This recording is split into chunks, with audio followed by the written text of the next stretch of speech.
আসসালামু আলাইকুম রহমতুল্লাহি ওবরকাতুহু। সম্মানিত দর্শক, বাংলাদেশের ৩টি গুরুত্বপূর্ণ ঘটনা নিয়ে আলোচনা করব। প্রথম ঘটনা হলো ২১শে আগস্টের গ্রেনেড হামলা। রাজনীতিতে এর চাইতে বড় ব্লান্ডার, এর চাইতে বড় পাপাচার, এর চাইতে বড় নির্মম এবং নিষ্ঠুর ঘটনা আর এই স্বাধীন বাংলাদেশে কখনো ঘটেনি।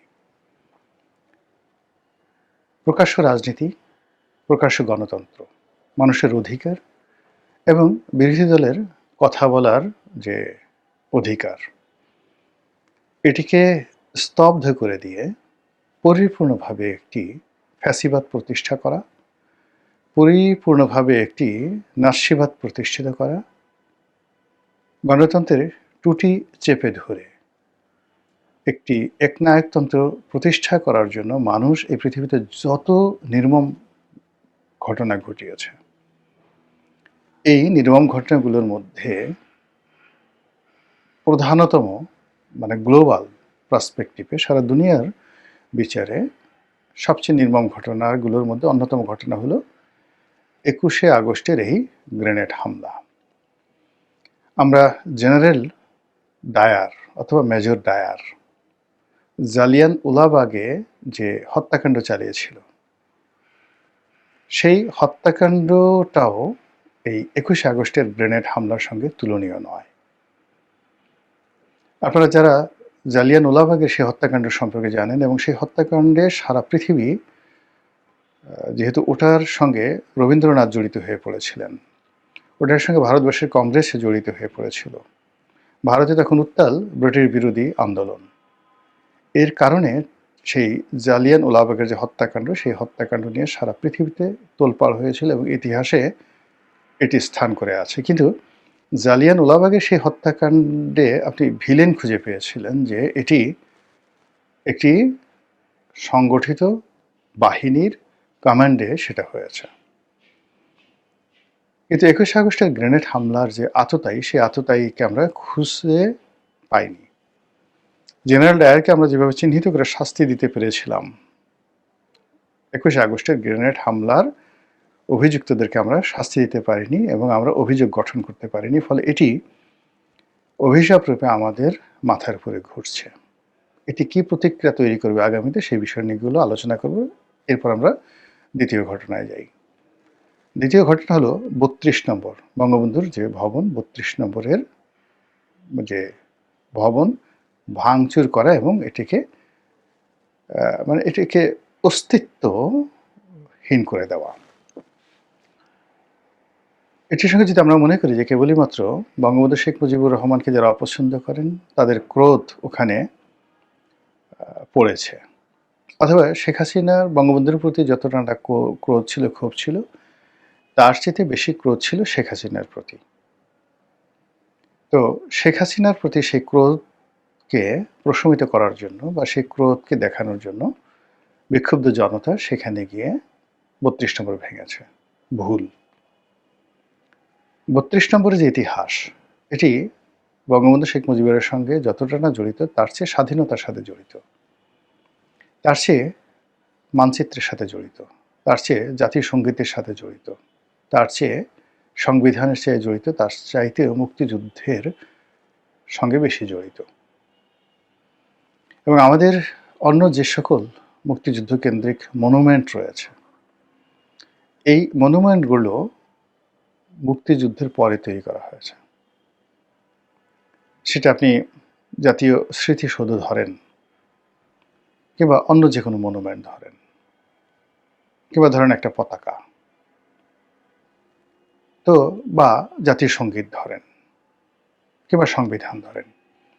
তো এই সকল বস্তু, বিশ্বাস, মুক্তিযুদ্ধ কেন্দ্রিক যেটা দেশের অস্তিত্বের সঙ্গে জড়িত, তার মধ্যে সবচাইতে গুরুত্বপূর্ণ যেটি রয়েছে সেটি হলো এই ৩২ নম্বর।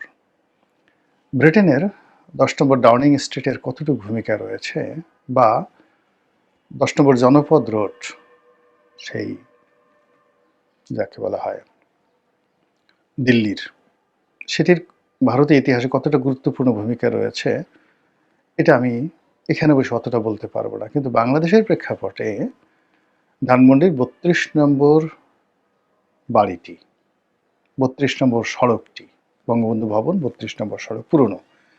এই নম্বরটা এখন নাই, ৩২ নম্বর রাস্তায় নেই, কিন্তু মানুষের মনে ধানমন্ডি ৩২ নম্বর, সেটা ভবনের নামও ৩২ নম্বর, বাড়ির নামও ৩২ নম্বর। এটা যেভাবে 32 মানে গ্রথিত হয়ে গেছে, এর সঙ্গে আসলে মুক্তিযুদ্ধের ইতিহাস, বাংলাদেশের অস্তিত্ব সব কিছু যাকে বলা হয় জড়িয়ে আছে।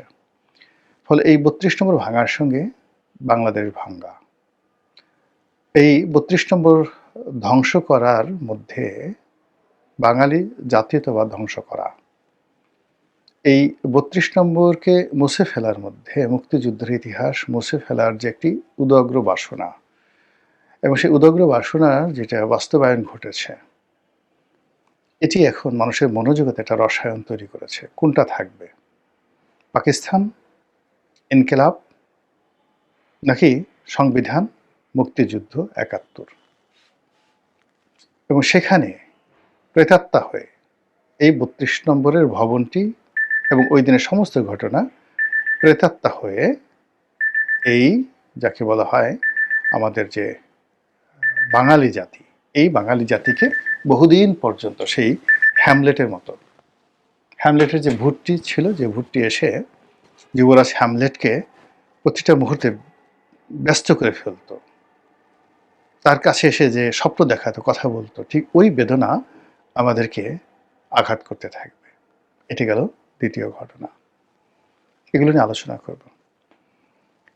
তৃতীয়ত হলো দেশের স্বার্থ জলাঞ্জলি যারা দিয়েছেন ৭১ থেকে আজ পর্যন্ত,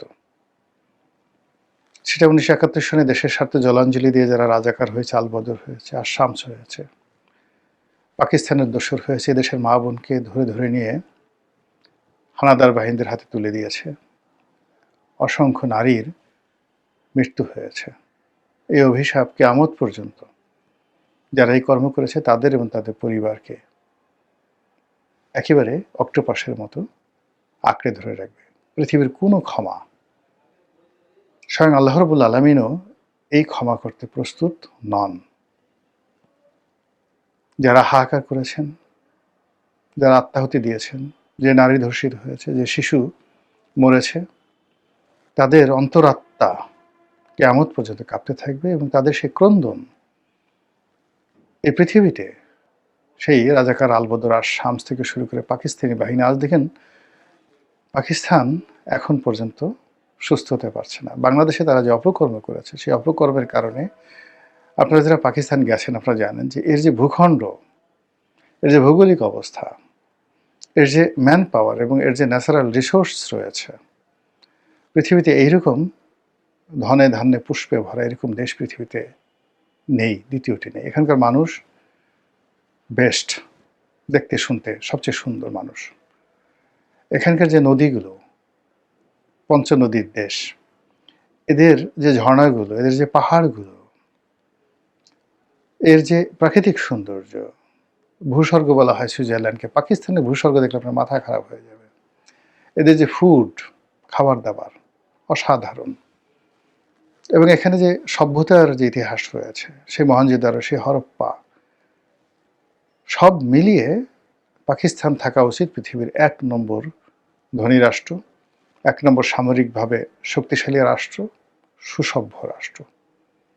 আর্যরা ভারতে আসার আগে প্রায় ৩,০০০ বছর ধরে তারা এই পৃথিবীর সবচেয়ে সভ্য নগরী ছিল। সেই পাকিস্তান এই বাংলাদেশে যে পাপাচার করেছে, সেই পাপাচারের ফলে এখনো পর্যন্ত মাথা তুলে দাঁড়াতে পারেনি। এই হলো দেশ বিক্রির বা দেশের স্বার্থের বা মানুষের যে আরতির বিরুদ্ধে যখন আপনি অমানবিক কর্মকাণ্ড করেন। আজ দেখেন চেঙ্গিস খান এত কিছু করেছে, কিন্তু মঙ্গোলিয়াতে গিয়ে দেখেন সে তার জাতিগোষ্ঠী এখনো পর্যন্ত দাঁড়াতে পারছে না। এরপর যে ৭১ সনে সেই গ্রুপ গেল, এরপরে আওয়ামী লীগ জমানাতে আওয়ামী লীগের যে সমস্ত লোক দেশের বিরুদ্ধে কাজ করেছে, খন্দকার মোশতাক বলেন, যারা পাকিস্তানের দোসর হওয়ার চেষ্টা করেছে, যারা ভারতের দোসর হওয়ার চেষ্টা করেছে, নির্বংশ হয়ে গেছে। দেশের স্বার্থে জলাঞ্জলি দেওয়ার যারাই চেষ্টা করেছে পরিপূর্ণভাবে নির্বংশ হয়ে গেছে, এবং তাদের মধ্যে যারা 2-4 জন বেঁচে আছেন, কেউ বা ভারতের দালাল, কেউ বা পাকিস্তানের দালাল, অর্ধ উন্মাদ হয়ে আছেন। ব্যবসা গেছে, টাকা গেছে, পয়সা গেছে। এরপরে যারা মার্কিন দালাল হওয়ার চেষ্টা করেছেন, আমেরিকার দালাল, যারা চীনের দালাল হওয়ার চেষ্টা করেছেন, দেশের স্বার্থে জলাঞ্জলি দিয়ে চীন এবং রাশিয়ার দালাল হয়ে এই বাংলাদেশে ঘোরাফেরা করার চেষ্টা করেছেন, যারা আমেরিকার দালাল হওয়ার চেষ্টা করেছেন, সবগুলো ঘর গেছে, পরিবার গেছে, সংসার গেছে, ব্যবসা গেছে, বাণিজ্য গেছে, সকল নিয়ামত আল্লাহ তাদেরকে দিয়েছিল, সব তছনছ হয়ে গেছে। খুঁজে খুঁজে প্রত্যেকটা বাসায় গিয়ে দেখেন যে রুশ ভারতের দালালেরা কেমন আছেন, চীনের দালালেরা কেমন আছে, আমেরিকার দালালেরা কেমন আছে, এমনকি সৌদি আরবের যারা দালাল বাংলাদেশের স্বার্থ বিকিয়ে দিয়ে সৌদি আরবের একটা উমরা হাজ করার পুরস্কার নেওয়ার জন্য, রাজপরিবারের একটা সংবর্ধনার জন্য, সামান্য কিছু টাকার জন্য যারা ধর্ম, কর্ম, ন্যায়, নীতি সব জলাঞ্জলি দিয়ে এই বাংলাদেশে সৌদি সরকারের এজেন্ট হিসেবে থেকেছেন, গিয়ে দেখেন একজনও ভালো নেই। শরীর গেছে, স্বাস্থ্য গেছে, বেইজ্জতি হয়েছে, মামলা মোকদ্দমা সব কিছু, আমি নাম বললাম না। এই যে তথাকথিত হুজুর, যে দেখেন বিদেশি দালাল হুজুর যারা আছে, দেশের স্বার্থের বাইরে কাজ করলেই আল্লাহর গজব নাজিল হবে, আল্লাহর গজব নাজিল হবে। তো কাজেই আপনি বন্দর দিয়ে দিবেন, করিডোর দিয়ে দিবেন, আপনি খুব ভালোভাবে সম্মানজনকভাবে থাকবেন, এটি ইতিহাস বলে না। এই পুরো বিষয়গুলো নিয়ে সংক্ষেপে আলোচনা করব। 3টে বিষয়, আশা করি আপনারা বুঝতে পেরেছেন কেন এই জিনিসগুলো হয়। অর্থাৎ এই যে রাজনীতির ময়দানের যে ফ্লো, গণতন্ত্র, এটাকে ধ্বংস করলে মানুষ কেন টিকতে পারে না? হিটলার, মুসোলিনি কেন টিকতে পারেনি? কেন এই ক্লাইভ, তাকে আত্মহত্যা করতে হয়েছিল? কেন সেই মোহাম্মদ বিন তুগলক পাগল হয়ে গিয়েছিল? মানুষের কণ্ঠ যারা রোধ করতে চায়, কণ্ঠ বলা হয় আল্লাহর দেয়া নিয়ামত, কালাম। এই যে আমরা যে কথা বলি, এটাকে বলা হয় কালাম। দেখুন, আমি কথা বলছি, আমার ভিতর থেকে প্রতি সেকেন্ড, ন্যানো সেকেন্ডেরও কম সময়ের মধ্যে এক একটা শব্দ, স্বর, তাল, লয় এতটা বুদ্ধিদীপ্তভাবে, এতটা বেকুবের মতো বা এতটা অপাঙ্ক্তভাবে এটা বের হয়ে আসছে যে যার উপর আমার কোনো নিয়ন্ত্রণ নেই। এর সঙ্গে কার নিয়ন্ত্রণ? আমার আত্মার সঙ্গে কার নিয়ন্ত্রণ? আমাকে যে বানিয়েছে, আমার আত্মার সঙ্গে আমার এই যে কথা বলার যে ক্ষমতার সঙ্গে কার শক্তি জড়িত? স্বয়ং আল্লাহর শক্তি জড়িত। আল্লাহ আমাকে জবান দিয়েছেন, আর রহমান, আল্লামাল কোরআন, খলাকল ইনসান, আল্লাহ মাহুল বায়ান। এই যে আল্লাহ মাহুল বায়ান, আল্লাহ মানুষকে বয়ান দিয়েছেন, এটা আল্লাহর একটা সবচেয়ে বড় রহমত, বরকত। তো মানুষের উপরে যে আল্লাহ এহসান করেছেন, সেটা হলো মানুষকে জবান দিয়েছেন। মানুষকে কথা বলার সুযোগ দিতে হবে। আপনি কারো জবান বন্ধ করতে পারেন না। যখন আপনি কারো জবান বন্ধ করবেন, এটা আপনার প্রথম গুনাহ। যখন জবান বন্ধ করার জন্য আপনার শক্তি প্রয়োগ করবেন, দ্বিতীয় গুনাহ। আর জবান বন্ধ করার জন্য আপনি আপনার রাষ্ট্র ক্ষমতা আপনি প্রয়োগ করবেন, তখন সরাসরি আপনি আল্লাহকে চ্যালেঞ্জ করে বসলেন। এটা কি শিখ না এটা কি? এটা একমাত্র আল্লাহ জানেন। ফলে এই যে গণতন্ত্র হরণ করার জন্য যারা বিভিন্ন সময় চেষ্টা করেছে, তাদেরকে এমন পাপে ধরেছে, নির্বংশ বলে ভুল হবে। তাদের প্রতিটি মানে অঙ্গ প্রত্যঙ্গ এই পৃথিবীর বাতাসে শাস্তিপ্রাপ্ত না হয়ে এবং দৃষ্টান্তমূলক শাস্তিপ্রাপ্ত না হয়ে তারা এই পৃথিবী ছেড়ে যেতে পারেনি। অনেকে বহুদূর পালিয়ে গেছে, অ্যামাজনের জঙ্গলে গেছে। আল্লাহ তাদেরকে ঘুরিয়ে এনে আবার সেই যে জনপদে তারা অপকর্ম করেছিল, সেই জনপদে ফিরিয়ে এনেছে। এর কারণ হলো, যদি আল্লাহ এই শাস্তিগুলো না দেন, তবে প্রকৃতির আইন থাকে না। লোকজন বলবে, আরে ও তো চুরি করে ঠিকই দিব্যি আরামে মরে গেল, আল্লাহ তো তাকে কোনো শাস্তি দিল না। ও তো ডাকাতি করে মরে গেল, আল্লাহ কোনো শাস্তি দিলেন না। তাহলে আল্লাহ কিসের ন্যায় বিচারক হলেন? কাজেই বড় শাস্তি কিয়ামতের দিন হয়, কিন্তু দুনিয়াতে শাস্তি ভোগ না করে কেউ যেতে পারে না। কাজেই আপনি সেই কালামের উপর হাত দিবেন, সেই হাত আপনার থাকবে না। তো সেক্ষেত্রে 21 আগস্টের গ্রেনেড হামলা আমাদের গণতন্ত্রের উপরে একটি সবচেয়ে বড় আঘাত। এই আঘাত যারা দিয়েছে তাদের বিচার করা প্রকৃতির জন্য ফরজে আইন, এবং এই বিচার যতদিন পর্যন্ত আমরা করতে না পারবো, এ দায় আমাদের সবাইকে তাড়া করবে। আর আমরা যদি ব্যর্থ হই, প্রকৃতি নিজ হাতে এই দায় নিয়ে নেবে। ফলে এই ২১ আগস্টের গ্রেনেড হামলার জন্য আমরা সবাই, এই ঘটনার সাথে আর কত মানুষ যে জড়িয়ে গেছি, ইতিমধ্যে আমরা জড়িয়ে গেছি। আমরা যারা নাটক করেছি, আমরা যারা সিনেমা বানিয়েছি, আমরা যারা এটি নিয়ে ঠাট্টা করেছি, মস্কারা করেছি, সবার উপর বা সবার চারিদিকে এই প্রকৃতির অভিশাপ ভো ভো ভো ভো করে ঘুরছে ড্রোনের মতো করে। আর সেই প্রকৃতির যে অভিশাপ কখন যে আমাদেরকে আঘাত করে, জাস্ট অপেক্ষা করেন। এ গেল ২১ আগস্ট নিয়ে।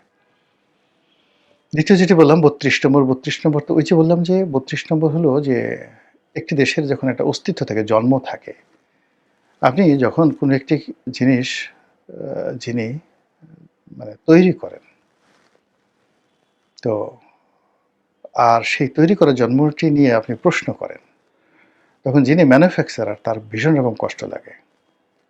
আল্লাহ রাব্বুল আলামিন শত শত বছর ধরে এমনও জাতি রয়েছে যারা ৪০০-৫০০ বছর ধরে একটু স্বাধীনতার জন্য রীতিমতো পাগলের মতো তারা লড়াই করছে, সংগ্রাম করেছে। আপনি গিয়ে দেখেন কুর্দি সম্প্রদায়, আপনি গিয়ে দেখুন বালুচ সম্প্রদায়, পাকিস্তানের বালুচ সম্প্রদায়, কিংবা ভারতের তামিলরা, শিখরা শত শত বছর ধরে এটা আলাদা রাষ্ট্রের জন্য, আলাদা জাতিগোষ্ঠীর জন্য লড়াই করছে। আল্লাহ তাদের দোয়া কবুল করেনি এখন পর্যন্ত। আর আমরা সামান্য কিছু চেষ্টা তদবিরের বিনিময়ে আল্লাহর পক্ষ থেকে একটা নিয়ামত পেলাম, একটা ভূখণ্ড পেলাম, পতাকা পেলাম, এবং আমরা একটা পরিচয় পেলাম, এবং আমাদের সেই পরিচয়টাকে এখন আমরা কলুষিত করছি। না না, আমরা তো এটা চাইনি, এটা আমাদের উপর চাপিয়ে দেওয়া হয়েছে। আল্লাহকে কে বলেছে আমাদের এটা দেওয়ার জন্য? আমরা তো পাকিস্তানের সঙ্গে থাকতে চেয়েছিলাম। ভারত চক্রান্ত না করলে কি আমরা স্বাধীন হতাম বা হতে চেয়েছিলাম? আমাদেরকে কি এইগুলো দরকার ছিল? কোনো কিছু দরকার ছিল না। ভারত কি এমনি এমনি করেছে? এই সকল কথাবার্তা বলে মূলত আল্লাহ রাব্বুল আলামিন যে এই ভূখণ্ডকে স্বাধীনতা দিলেন, তার সেই উপহারকে আমরা অপমান করছি। আর সেই অপমানের একটা, যাকে বলা হয়, মহড়া হয়ে গেল ৩২ নম্বর ভাঙার মাধ্যমে। কাজেই যিনি এই দেশটি তৈরি করে দিয়েছেন আসমানের পক্ষ থেকে, তিনি এই বিষয়ে কি করেন, তিনি যে কাউকে ছাড় দেন না, তা দেখার জন্য খুব বেশি সময় আপনাদেরকে অপেক্ষা করতে হবে না।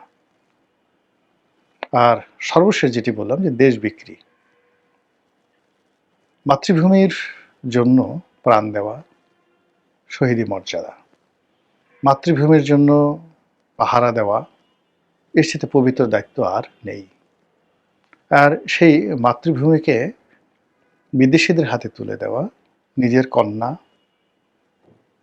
নিজের স্ত্রী, নিজের মা, এদেরকে সেই হানাদারদের কোলে তুলে দেওয়া, দাসী হিসেবে বিক্রি করে দেওয়া, যে নির্মমতা, ঠিক সেরকম নির্মমতা হলো দেশকে যদি কেউ বিক্রি করতে দিতে চায়, দেশের স্বার্থ অন্যের হাতে তুলে দিতে চায়, দেশের জন্য জীবন না দিয়ে পালিয়ে যায়, এই গর্হিত অপরাধ অতীতে যারা করেছেন কেউ রক্ষা পাননি, এখন যারা করছেন, আগামীতে যারা করবেন, তারাও রক্ষা পাবেন না।